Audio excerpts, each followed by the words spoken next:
All right, video's on. We can begin. I'll try not to show anybody if you don't want to be seen on camera. I'll just, if I move up there to write something, I'll try to position it. But otherwise, yeah. So I am Stefan Johansson. I originally am from Armonk, New York, and I became Orthodox when I was living in Murfreesboro, Tennessee, at St. Elizabeth the New Martyr, which is an Antiochian Orthodox church. And then I've traveled around a lot. Since then, I studied for a year at the Orthodox Institute in Berkeley, which is under the Ecumenical Patriarchate of Constantinople. Not part of the Greek Archdiocese or any of the other jurisdictions that are under them. It is directly part of the EP. And then, long story short, I ended up at St. Vladimir's three years ago, down in Crestwood, New York, so in the same county that I'm from. And as of this year, as was mentioned, I live at the Armenian Seminary, which is now in my hometown of Armonk. They actually moved there. It was actually three years ago, the same year that I started at Vlad's is when they moved up there. So my thesis is on overlapping jurisdictions, as was spoken of, and specifically it's called overlapping jurisdictions in the apostolic churches, because we in the Eastern Orthodox Church experience this outside of the homelands. So when you go to, let's say, Bulgaria, you don't have like, oh, there's the Russian church, there's the Greek church, there's, the Romanian church. It's just all you're in the Orthodox Church there in Bulgaria. But here we have Bulgarian churches, we have Romanian churches, we have Russian churches, we have churches under the Patriarchate of Antioch. We had churches that were under the Patriarchate of Jerusalem. At one point, there were churches under the Patriarchate of Alexandria. So we have a lot of this going on here. But for the Oriental Orthodox, who were mentioned, which the Armenians are a part of, as well as the Coptic Church, they experience it too, because they're in union, but they're not under the same local bishops, and they even have it in some of their homelands as well. For example, in the Holy Land, the Armenians have a patriarch. The Copts have a metropolitan. The Ethiopians have an archbishop. And the Syriac Church, which is also a part of their family, they have a patriarchal vicar. So that's 4 of them that each have a hierarch there, but they're in full union. And then it also exists in the Roman Catholic Church too, with their various what they call sui juris, or sometimes referred to as unia, which are, the Melkites, the Chaldeans, the Maronites, and those various groups, because they oftentimes will have their own local bishop that's not the same as the Latin or ordinary. And they have that here and also in their homelands as well. So my thesis is really in depth. It's like a whole historical, like worldwide analysis, and it's very complicated. So... And what else did you want me to mention?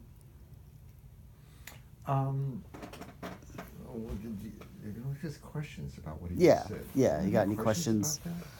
Hopefully, I got some answers. What do you mean by Oriental Orthodox? I mean, again, people want to hire. What makes them Oriental? They eat with chopsticks? No.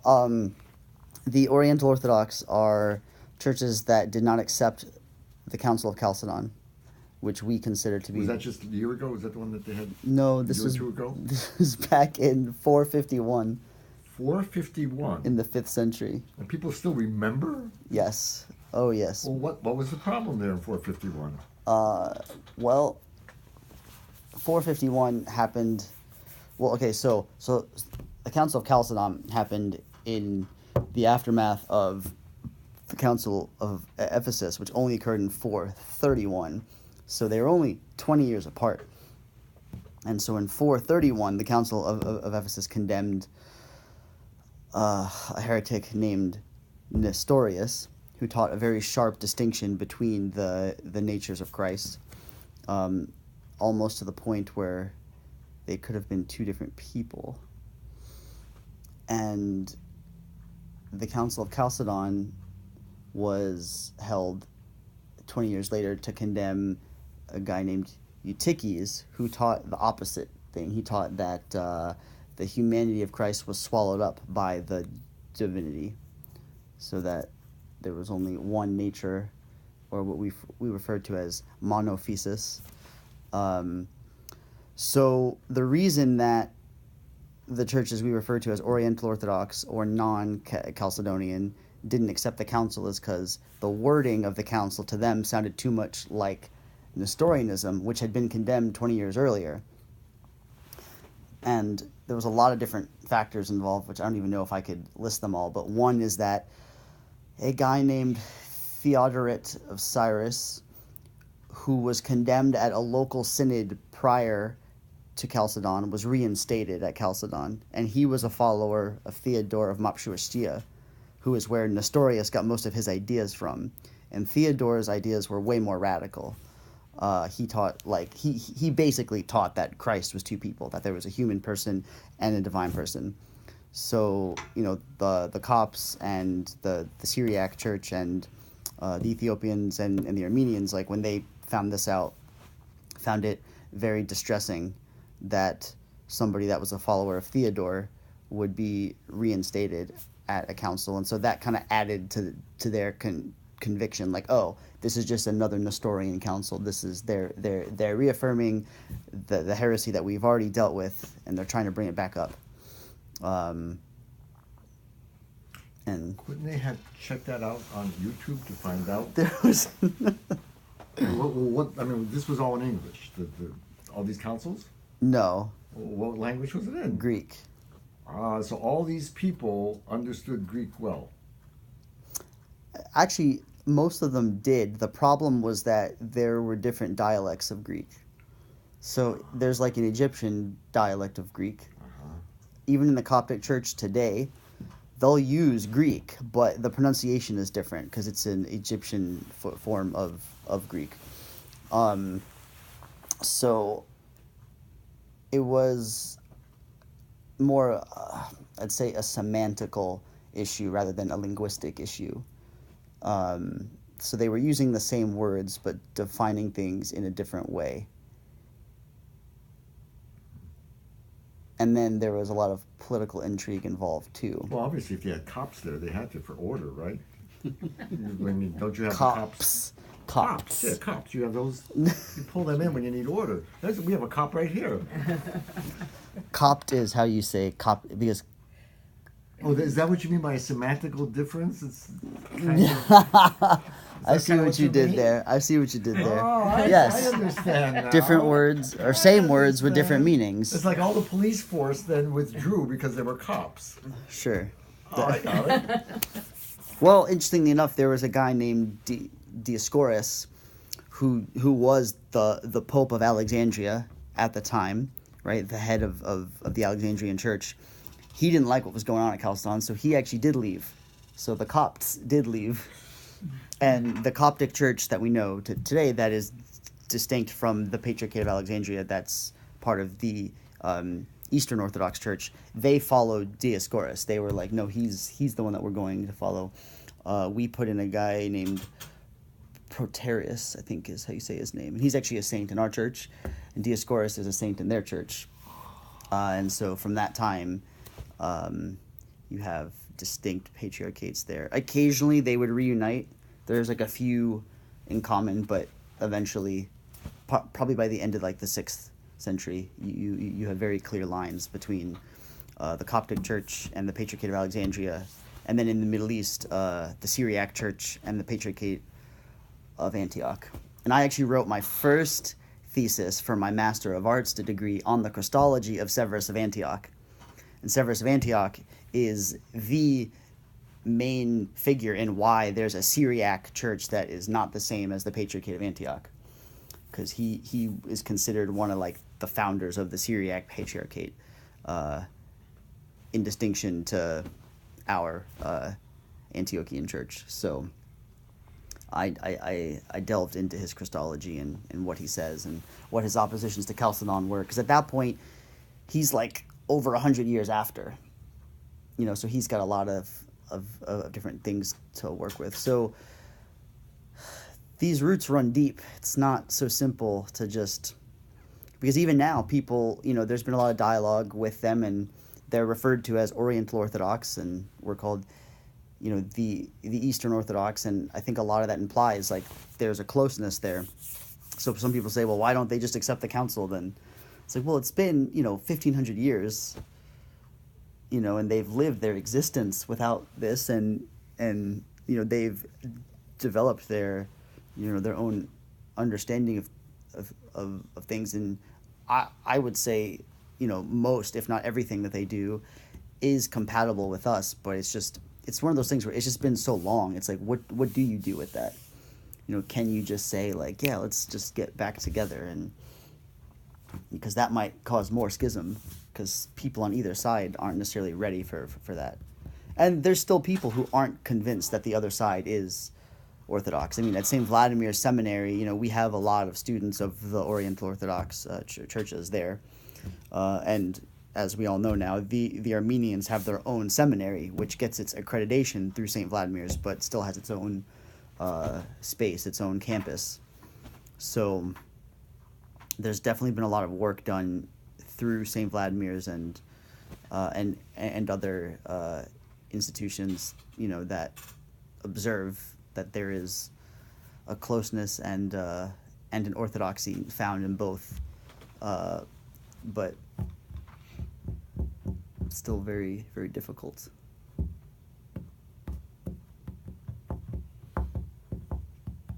So St. Vladimir's condones heretics on the campus. That's why they call us heretics on the Hudson. Oh, I know that. There's no Yep. doubt about that. Yeah.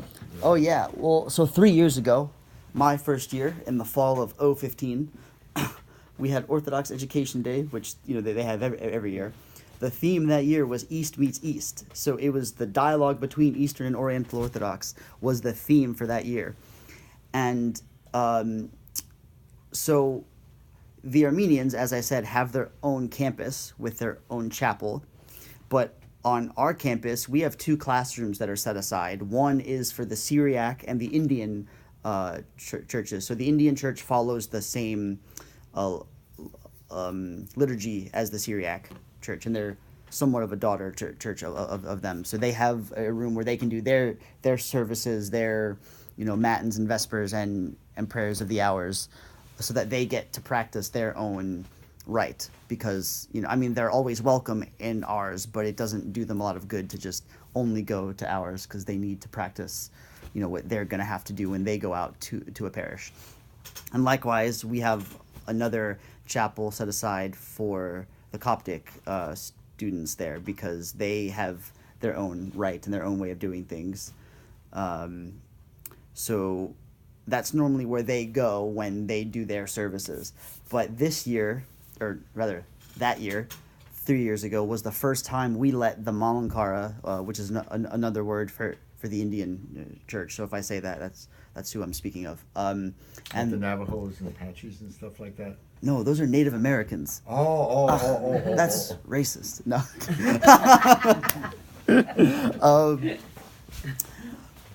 So that was the first time we let the Malankara Indians and the Coptic students there pray in our chapel.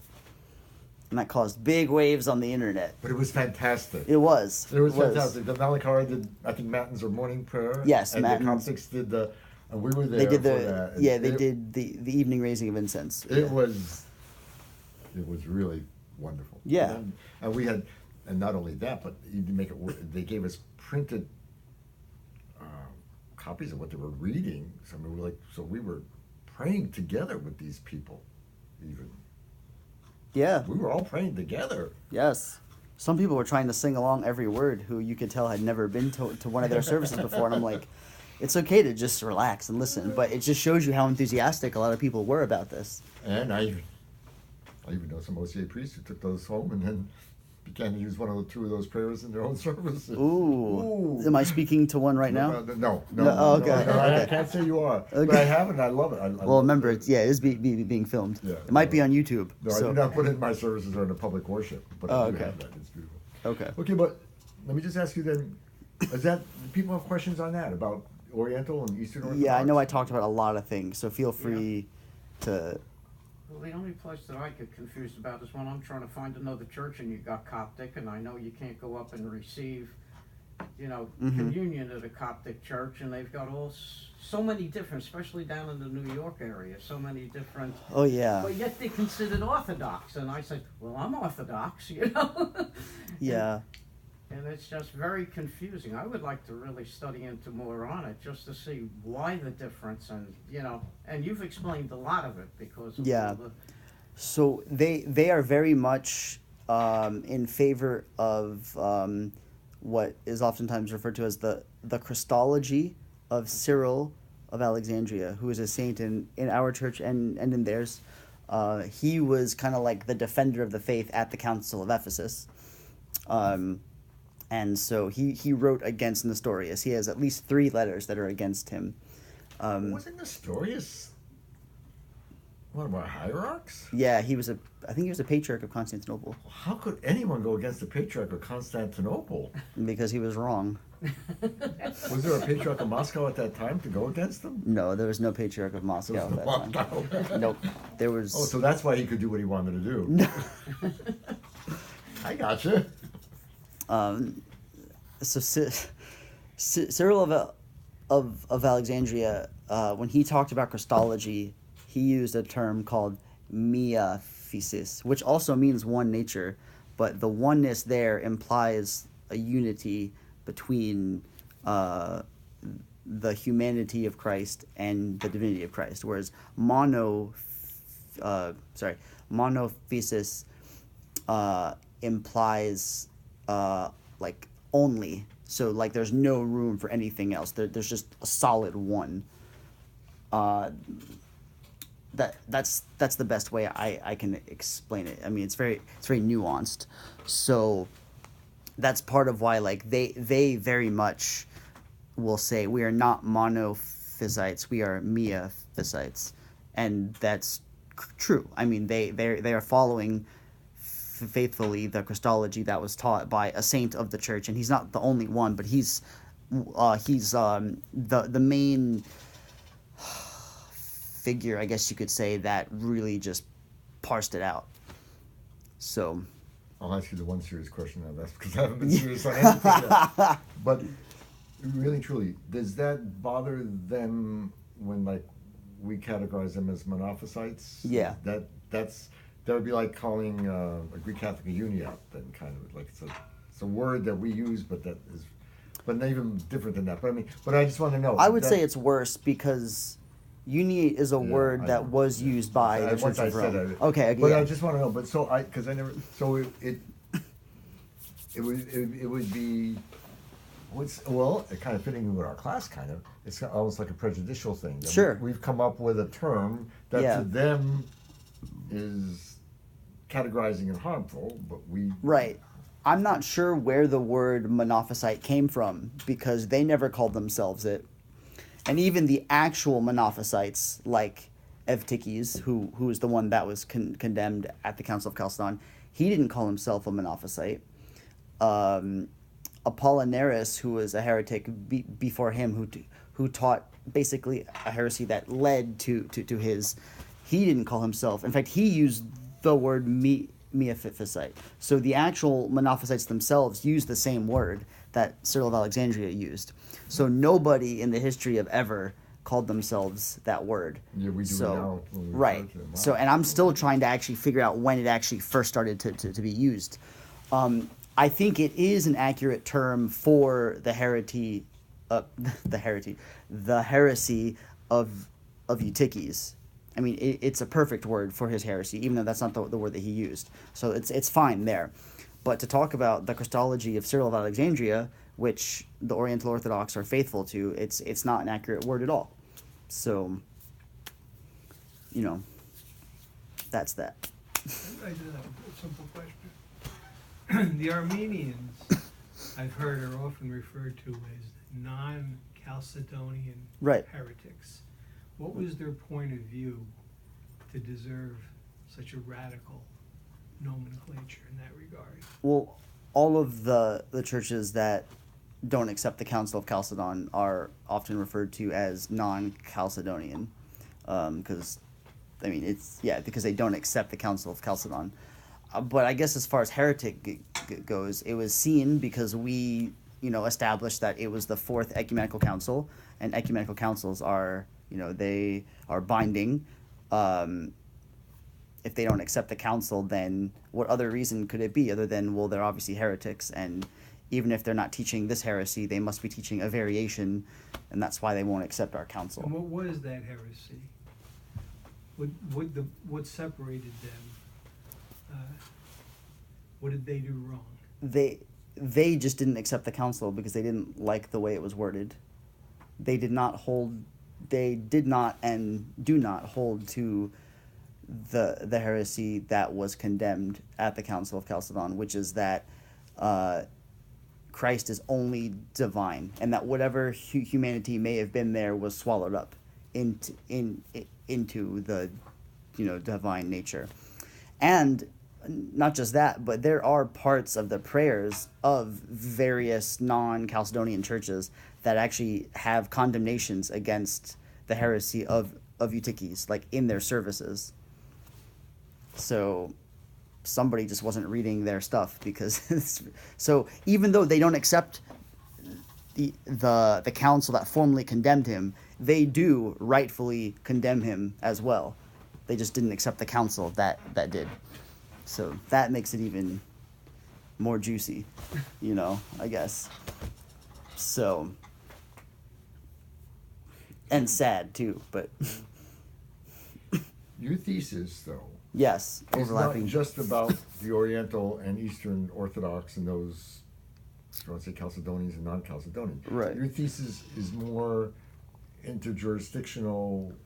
So the specific thesis I'm working on now, is about how each of the three main communions that I've spoken of experience overlap within each of their jurisdictions. So I'm not... Maybe here for a few minutes. Okay. Because one of the things, like what Ellie referred to, and what oftentimes people that's very difficult, is if you could just say a few words about, in the United States of America,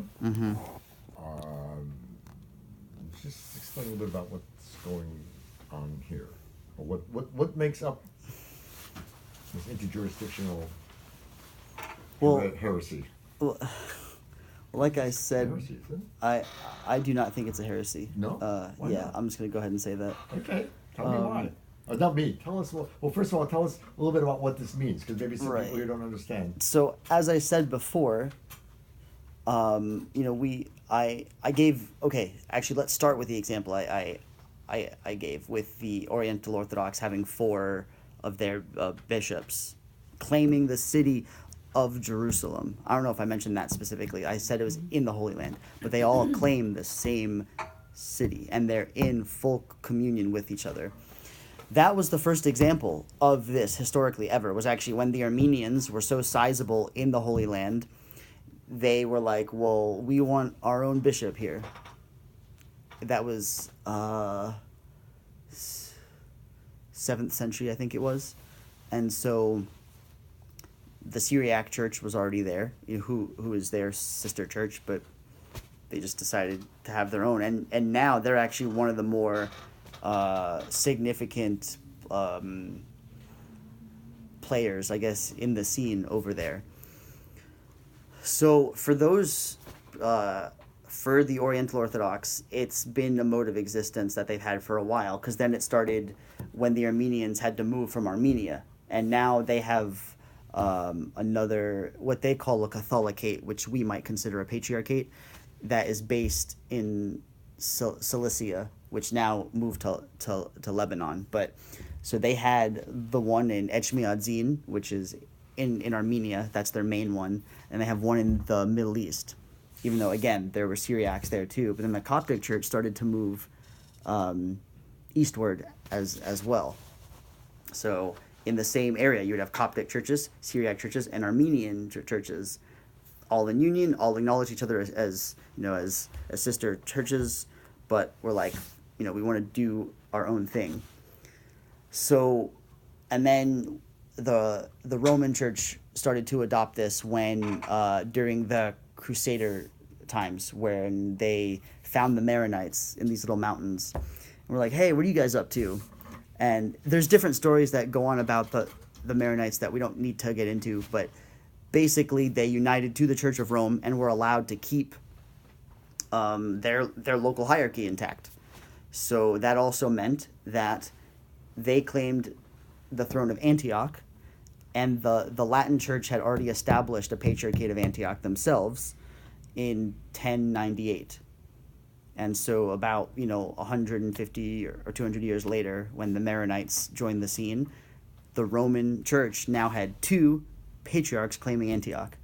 And now they have 4, because they have the Melkites and they have the Syrians, too, that are under them. So for the Eastern Orthodox, for the church that, we're all a part of, I'm assuming, it's really... No, actually not. No? We have one person here who's under the Patriarch of Rome. Okay. So... Yes, I am that person. Okay. Well, I used to be, and you used to be. Oh, yeah. So, there's a familiarity here. Okay, so the Eastern Orthodox Church, which this parish is part of, yeah, it's a much newer thing. It is largely a phenomena experienced outside the homelands, or in what they call the diasporal territories. So America, Australia, Western Europe, and when I say America, I mean North and South America. Even Antarctica's not safe. The Russian church has a chapel for the scientists there on one of the islands that's right off of the coast of Antarctica. And apparently the Bulgarian church also has one too on a different island. So I guess you could claim they're not on the same island. But so even the faraway area of Antarctica where you think, of course, only one group of people is going to be crazy enough to go there. Nope. So, and there are instances of it, though, even in some of our homelands. There's, because of the shifting of borders due to various things, there is a Serbian diocese in Romania and a Romanian diocese in Serbia. And they're right next to each other because they kind of go like that on like the right where the countries meet. And in that case, there's tension from time to time, but they sort of just tolerate that it happens because I guess it's no one's fault. I'm not really sure. You have the country of Moldova, which is disputed between the Russian church and the Romanian church. They both have churches there. I think at one point they might have agreed to split the country in half, but someone stepped over the line and started building churches on the other side, and they said, well, we're going to do that too. And so that was a thing. In the country of Estonia right now, you have Constantinople and Moscow. I think it was traded back and forth throughout the years. Then it was under Moscow, and then Constantinople was overseeing Estonian churches that were outside of Estonia, and then they said, well, we want to come back, and so Constantinople then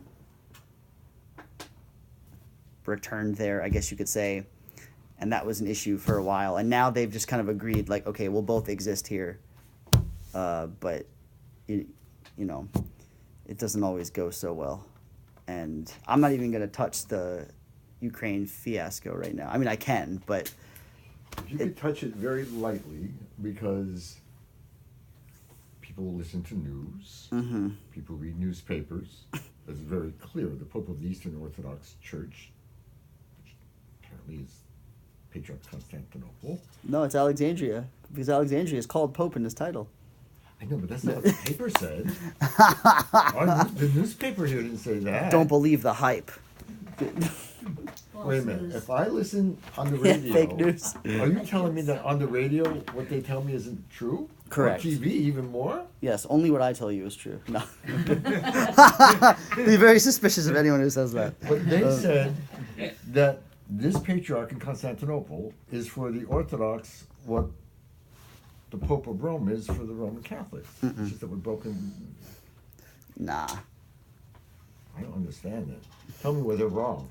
Well, they're wrong because the Orthodox have a concept of conciliarity, which is a word that's getting disputed now in like modern academia. I really just kind of want to leave that alone and just use it because it fits what I'm trying to say.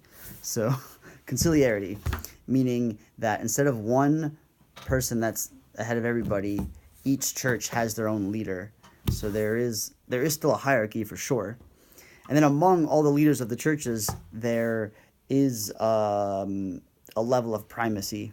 So, for example, when we serve liturgy with Metropolitan ThM, who is the primate or the senior most hierarch of the Orthodox Church in America, the OCA for short, when he serves, his archdeacon will come out and he will read off what's called the diptychs, because it's a little thing that opens like this, like a diptych, with all the names of the heads of the Eastern Orthodox churches. So Bartholomew of Constantinople is the first on that list, followed by Theodoros of Alexandria, followed by... He's the head of Africa. Yes, followed by John of Antioch, followed by Theophilus of Jerusalem, etc., right? All throughout.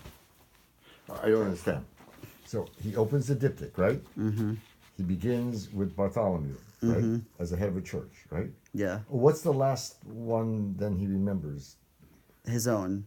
His own. Being what? ThM of the Okay. OCA. Now, does the first recognize that that last one is... I mean, how? I don't understand that. So... You're talking about...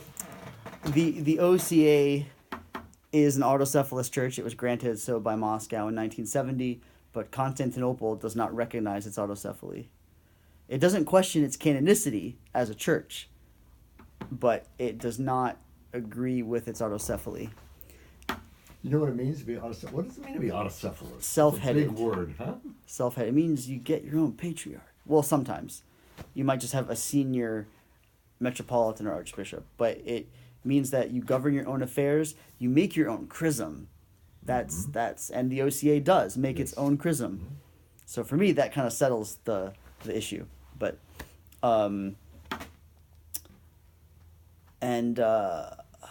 you get your own synod. Well, actually, let me qualify that, because when you're autonomous, which is the step towards autocephalous, you do get your own synod as well, but your primate, your head guy, still sits on the synod of the mother church. So the Antiochians are on the path then of becoming autocephalous if they are autonomous now. You mean the Antiochian Archdiocese here in America? Yeah, because they're autonomous, and you said that's a step to autocephaly. Yeah, but So that's they're a on little that step? different, because we only Different? Oh, we man. only have one ruling hierarch, and that's our metropolitan. All the others are all auxiliary. So that's a little bit of a canonical conundrum there, and I'm going to get in a lot of trouble if my metropolitan sees this. But It's okay. But really and truly, I think the things you're telling us this morning are helpful. You know, Yeah. I think for everybody. And yes, we can't address the Ukraine right now, but I think Right. the reality is, it is, because it's in the news, it's front and foremost. And it's really, maybe if we have a few more minutes, but I'd like you to kind of go off subject but on subject. In a Okay. sense. Everything you're telling us now about all of this, the divisions, not the divisions, but within the Oriental Church, Orthodox Church, within the Eastern Orthodox churches, and then here in America. And we've been studying persecution and the Acts of the Apostles. right. We've been studying persecution kind of in general, and we kind of even just very recently, this past weekend, experienced something with what went on in Pittsburgh in a synagogue even. So can you tell, I don't even know if you can think about it, if we can, a little bit about with all of that you explained, how that mentality of the other kind of develops. So how does that influence our being one in the body of Christ, especially among us who are in communion with each other, or just kind of on a practical level? Do you have any words to be able to say about that? Well, I And obviously, think we don't go out and kill each other, but yeah. Most of the time. There are different levels to it, I think, because so well, in one instance, it's just really easy when you don't know somebody or a group of people to just kind of make assumptions about them, and if you don't talk to them, then you can just think whatever you want about them. So this happens a lot. I see this a lot with like Eastern and Oriental Orthodox. Like people will come to our seminary and be like, "Why are there so many Monophysites here?" And I'm like, "Well, there's actually no Monophysites here." And they're like, "No, that's what we call them." And I'm like, "Have a conversation with them. Like, don't take my word for it. Go talk to them and ask them what they believe." And I was like, how many of these people have you actually talked to? And this one guy said something that was interesting. He said, "I've never met a Zoroastrian, but I've read enough of their stuff to know that it's stupid," which I thought was funny. But I was like, except that Zoroastrians aren't claiming that they've been accused of something false. Like there's not, like they will, what's been said about them, like you may not agree with it, but like they will support like what's been written about them as far as I know. Whereas like non-Chalcedonians will say, no, this is not accurate, what has been said about us, what we've been accused of. So I think, and also the fact that people from our church have validated their claims that you are correct, this is not accurate, and vice versa. They have things in their tradition that don't accurately represent us either. So when that happens, it is good to like talk and to get to know the other side. But also, I would say, even if you don't agree with something, you still need to understand why. So he may come out of that conversation saying, "I still think we're right and you're wrong," but like at least I have a better understanding of what you actually think and what you actually believe. So I don't know, his response kind of seems tempting to some people at first, but you can still not agree with a group of people, like particularly like a religious group, and even think that yours is correct. I would hope that we would if we're a part of something, but that doesn't mean that you get to kind of push them off to the side or ignore everything that they say, or not believe what they say about their own tradition. You know what I mean? So I would feel the same way if somebody was misrepresenting the Roman Catholic Church, or if someone was misrepresenting Islam or Judaism. These are all groups that we have our disagreements with, but that's not an excuse to I guess make up lies or spread misinformation, because that will definitely get us nowhere. Other than maybe a very bad place. So I say again, sincerely, your dissertation then can and hopefully will be a step in healing. Because something. Hopefully it will be one more step where people begin to know the whys, whether we disagree or not, but what some of that from the historical point. And I really mean to thank you for that. Sure. I've often thought, not often thought, but I think, of course, being at St. Vladimir Seminary and then being, like even in our parish here that we're exposed to, is a whole lot of this begins to grow on the grassroots level, where we begin to see the other people as people and begin to know what they really do believe or don't, as a person. Absolutely. And that, anyway, is good. I'm sorry, I don't want to talk questions, because we just have this guest lecture for a little while longer. And any questions at all that you might have for him about anything? What do you think here in the United States that there's any hope for us to be united, instead of being the Greeks and the Albanians and the Russians and So united. So we're constantly, Christ the Savior Church. Well, are you Russian? Is there any hope that we will be thought of as just Orthodox and not? It seems that the more immigrants that we have, and it's getting worse. it seems to be worse to me than it was 25 years ago. Hmm. You know, how do we? So, in terms of just unifying our jurisdictions within the Eastern Orthodox within- world, right here in the yeah, United States. um, It would be a little simpler than. right. But Well, because I oftentimes will go to a parish that does not match, like, the jurisdiction they're in per se. You know, there's a lot of Bulgarian churches that are full of converts that follow a strict Russian style of serving, and you're just like, you're in the Bulgarian church, you know, like, I know, there's a lot of Antiochian churches that use almost exclusively Russian style music. And there's other examples I can't think of off the top of my head, but there are plenty of churches that don't even necessarily match the jurisdiction that they're in, which kind of makes me think, oh, maybe it is like harvesting more of a pan-Orthodox, an American Orthodox organic unity. But then you do have your parishes that are very strictly like, we speak this language, we promote this culture, that's why we're a church. So you're part of the OCA, the Orthodox Church in America, which, this parish is, in my experience here, is very embracing of all the cultures that, whether they're historically Orthodox or they're not. I mean, very, very embracing of that, of the one holy Catholic and Apostolic Church, right? So that's good that, you guys have that. Not every OCA church is like that, though. There are some that still say Russian Orthodox on their sign. Russian Orthodox speak Catholic. Yes, that's the best. I love that one. We have them. I mean, they're. I know. No, I see them all the time. Huh? There's one in New Fairfield. Right. Fairfield?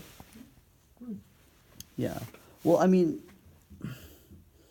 yeah, and so I've sometimes jokingly said that the OCA is the Russian Orthodox Church in denial, based on parishes like that.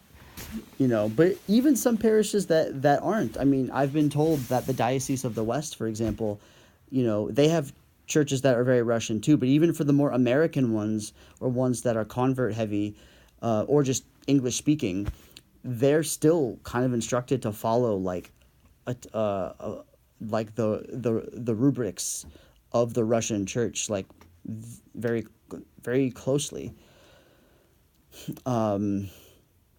So, and I don't even know if everything I'm saying is good or bad. I'm kind of just sharing like what I've seen and what I know. So, I'm not sure exactly. And even if, people want to talk about a broader form of unity, with the Oriental Orthodox or even with the Roman Catholics, well, let's say all three of these groups just got back together. Let's assume that we've resolved all the theological stuff. All three of us have an administrative mess then, if we come back into union with each other. So then what happens there? Are we going to have 2 patriarchs of Alexandria? Or 3, because the Roman Church also has Coptic people that are under it that have a patriarch of Alexandria. So are we going to have, 6 patriarchs of Antioch? If all 3 combine, you know what I'm saying? So it's like, is this going to... And then even just here in America, right? Because I know, like you were just focusing on our issue here.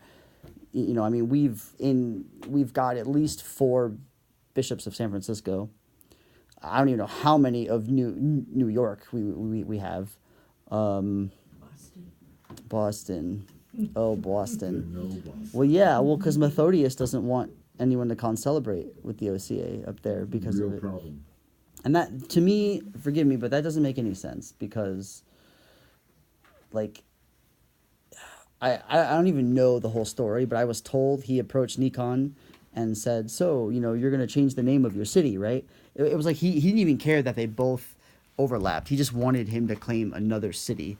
And then Archbishop Nikon, demonstrated to him that the Albanians, who he's in the lineage of, actually were there first, and just politely also pointed out that Methodius's cathedral was actually in the town of Brookline, and not, whereas his was actually in Boston. That's what I was told. I don't want to accuse anybody of anything, but That's what I was told, and so then that's why the ban on celebrating together was issued. So I don't know, but I don't think claiming the same city when everyone else is doing it is a good reason not to celebrate. And just because everyone else is doing it also does not mean it's right per se, but it's like that doesn't send a good message. So.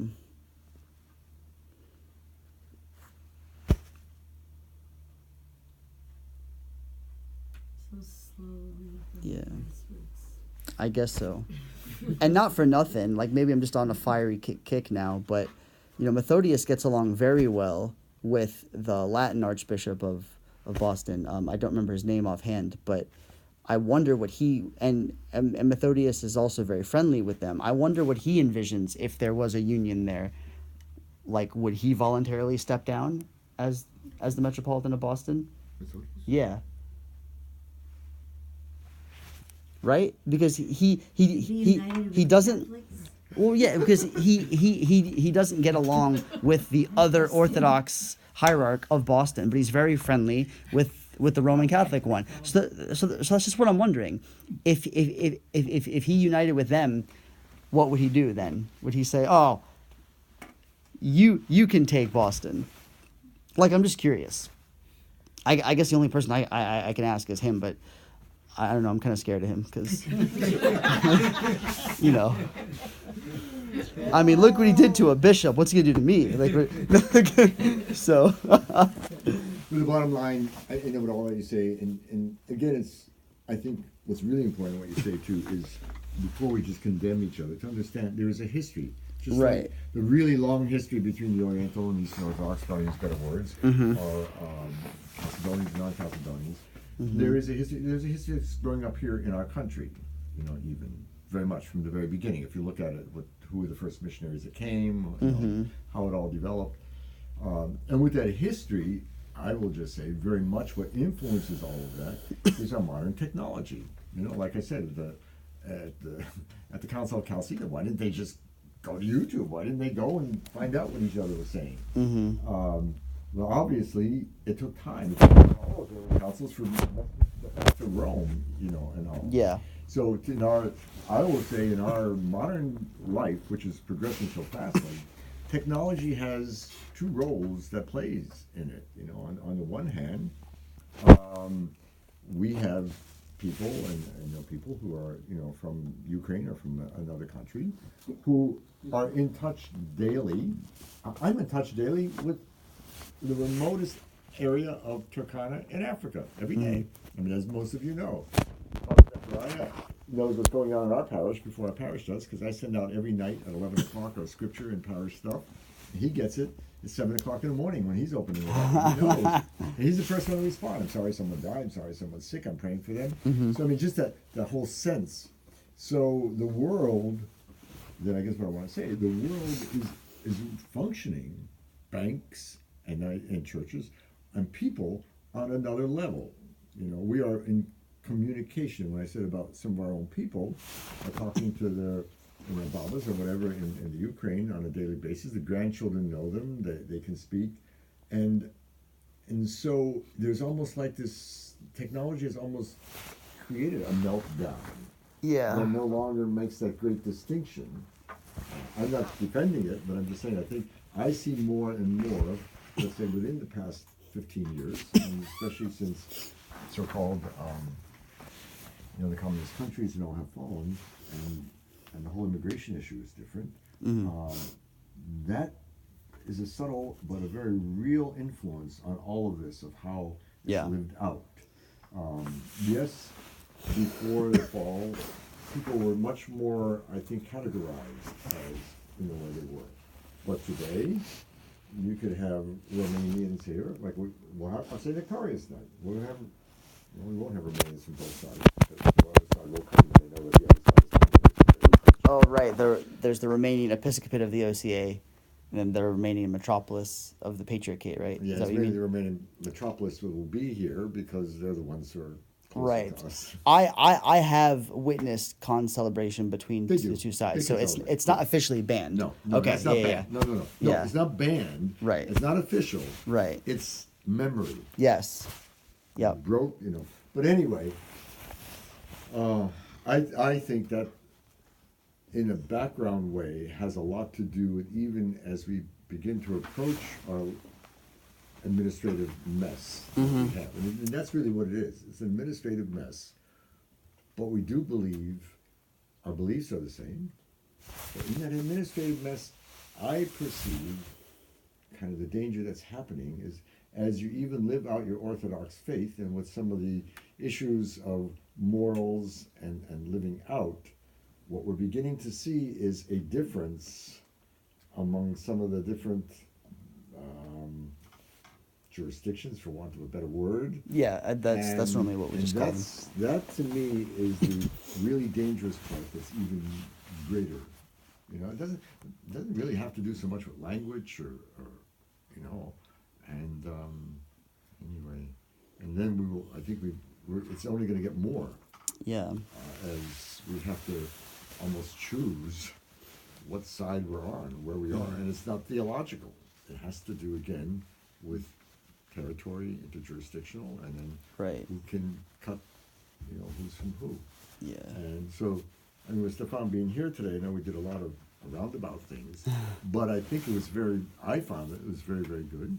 I will no longer call my brothers Monophysites. but more than that, I think among ourselves, it's just that reality that's there. And yes, our community here, I mean, nationality-wise, we're a mixture, you know, of Melting pot. a melting pot. Mm-hmm. But in that melting pot, I tell you, there's a lot of things that, you know, issues, and A lot of spices that don't want to blend. you got it. I'll stay on this side of the pot. You can melt with the other people over We don't have there. a real problem with that, but it's real, you know. People, Right, and, totally. A lot of it, and back to your thing too, I think a lot of this goes to the pastor within a specific place, within some of these jurisdictions. You know. Oh yeah. There are Greek churches where and you know, I serve sometimes with Greeks, I'm perfectly comfortable.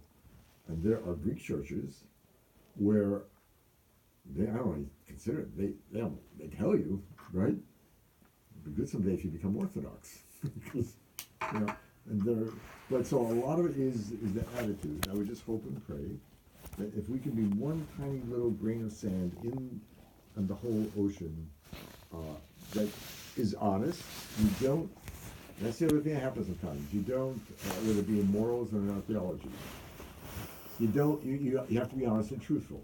You hold to what you are, but you love each other. Mm-hmm. We just faced this just a couple days, 3 days ago, at our own diocesan assembly. And the main thing there is, how do we live in America, not only with all this crazy jurisdictional stuff that goes on, how do we live in America in a culture where there is such divergence? How do we live in America with a culture where morally we have to know how to minister to people? And how do we do that? And then, in other words, how do you remain faithful to what is true? Orthodox, pravoslavny, how do you remain faithful, worship in the true way, and yet love each other, love those that are different, love those that are hurting and that are different from us.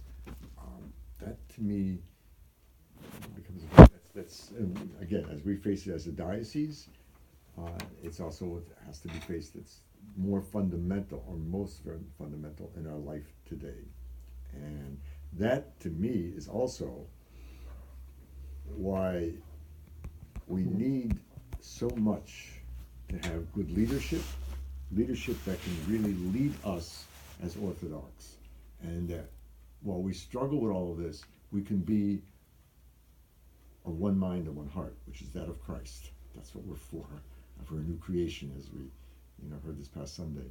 And that's also, forgive me, but I see the work of the evil one is always in division. And in many ways, it's easy, just as we spoke this whole thing with persecution, it's easy to say they, it's them, you know, whoever they might be. And it's easy to get more tied up on the ethnic things that divide us, and even if those ethnic groups are tied to their mother country, than really facing some of the deeper issues we face as Orthodox Christians in a culture that is not just a non-Orthodox culture. We're not living in Byzantium, but wherever we are, America or wherever we are, and even in Russia, if they want to deny it, a culture that is quickly changing its moral fiber to become very much like how did the Christians live in the early Roman Empire, and that's to me what the real issues are that are good. So I thank you, Stefan. I really mean it. I'm so glad you came today, and I'm so glad Likewise. you were able to. Thanks for having me. Yes, thank you so much. Thanks for putting my skills to the test. So, sure. I hope you will have that part of your work, that your thesis, to have that part of healing, that it's gonna affect some way. Sure. No. Keep Thank you. spreading the Thank word. you. Thank you. Listening to others and Mm-hmm. talking with people. For sure. It's Yeah, there's people that I've even been asked this at the seminary. I know a lot of just little like nuances about liturgy and about other groups of people, and they're like why do you care about all this stuff? And I'm like, well, I care about these people, so I want to know what they do. I want to be able to talk to them about their own tradition, and I lecture a lot about like liturgical rites, and I've spoken to parishes about it. And that to me is very important, because when we talk with other groups that we're not in union with, it's easy to look externally. Oh, the Coptic Church does a completely different liturgy. They're not like us. Well, that's not why they're not like us. They did that when they were still in union with us. That's not what the schism was over. You know what I mean? Mm-hmm. So I think a lot of like getting to know people on many levels is very important for all of these things, and understanding our own context here. And that's why when I talk about overlap and stuff, I also mention how other groups experience it, and they experience it over there, not just here, so that we realize, I mean, yes, of course, our concern is our locale, but we're also part of a greater worldwide community as well. And whatever we do here is going to have an impact on there, and vice versa. What they do there will impact us here somehow. So that's that. Any other last minute comments or questions? Thoughts for Stefan as he goes to go shopping. That's what he was supposed to be doing like an hour and a half ago. It's okay. There's no rush. No, it was an eye-opener, really, because there's just so many, you've got the name Orthodox, but it amazes me how much of the world it encompasses. Yeah. Well, and up until recently, a lot of Orthodox people, like, he mentioned, like, on church signs, it says Russian Orthodox, Greek Catholic. I mean, we in the Creed say one holy Catholic and Apostolic Church. Right. It's really more of a modern thing that we don't call ourselves Catholic. And Okay. I'm always pushing for it. I'm saying I'm a member of the Orthodox Catholic Church. That's like an official thing. Even in the Antiochian Archdiocese, which I'm a member of, like, all of our texts and rubrics say services of the Orthodox Catholic and Apostolic Church. So names shift around and people use them for different things. Orthodox really defines our faith, not our church. Yeah. We're the Catholic Church, Sure. Yeah. but we Yeah. maintain the Orthodox faith, which is the true worshiping, not even the true belief, but the right worshiping. That's what. But identity then becomes. Identity is a huge thing, especially in this jurisdictional situation, especially when you get jurisdictions that share the same patriarch as another one, but still want their own local hierarchy. I mean, it gets just really, really messy. So, yeah. And then you have other groups out there that, forgive me, there's nothing apostolic about them, but they call themselves apostolic. And we're like, that's our word. We're the Apostolic Church. You know what I mean? Like, I have one technical question I really don't know. Okay. Could you tell me what Tawahedo? No, I'm serious. Yeah. Is there in Ethiopia? Is there a Tawahedo and a non-Tawahedo, or are they Just can you just tell me quickly what that? It basically means I actually don't remember what it literally means, but it's a reference to the unity of the natures of Christ. Okay, so those Ethiopian churches that call themselves the Tawahido, or I don't know if I'm saying it correctly. Yeah, I think it's they- like Tawahido, but it's Yeah, is it? yeah. Is it a, so? Is there within Ethiopia a split within the Ethiopian church between No. those that are and those that are not, or I can There never- are the only splits that I'm aware of are you have Ethiopians that are under the Church of Rome, who don't call themselves Tewahedo as far as I know, and if they do, it might be more of a more recent thing that they've readopted that, and then you have the evangelical church, the Protestants there. I'm pretty sure they don't use that word. So it's only a distinction for the Orthodox there, the Oriental Orthodox, in contradistinction to the Roman Catholics and the Protestants and whatever other group might be there. But the word itself basically means like unity or one. But I'll have to double check on its exact meaning because I haven't really delved into it. And there's another, and among, let's say, among the Coptics. Mm-hmm. Like when we went to St. Mary, St. Michael's in Hamden, I think the Mm-hmm. Coptic iconography is just beautiful. The church is filled with absolutely beautiful icons, right? But I've also seen Coptic churches, and even in their gift shop, they had as many statues for sale as they had very, very, very, very, very bloody Western pictures for sale. I mean, by bloody, I mean Passion of Christ kind of pictures. Not like the And English word. So, blood. for myself too, is there a time when, among the Coptic Church, let's say, because of our influence of the iconoclastic heresy, is it that somehow maybe they were not? I don't know this, like historically, or today is it just influence from the West that you can have within this church such a distinction between a church that has statues in them and churches that have more like icons and also almost looks like they're the churches that are trying to be more in conformity with what we would call orthodoxy. So this is a rosary I got from the Coptic Metropolitan of Jerusalem. Okay. So they use decades? this. Yeah, but they don't pray like the rosary on it. They use it a part of their service. They say Kyrie eleison like 41 times, and so they'll use it for that. And they may have other kind of prayer rules that they do on it. But like you'll see these in Coptic gift shops and in Coptic churches and stuff. And so I think also a lot of Coptic iconography, if you look at it from like the 3rd century, is very portrait-like, and it looks like what we think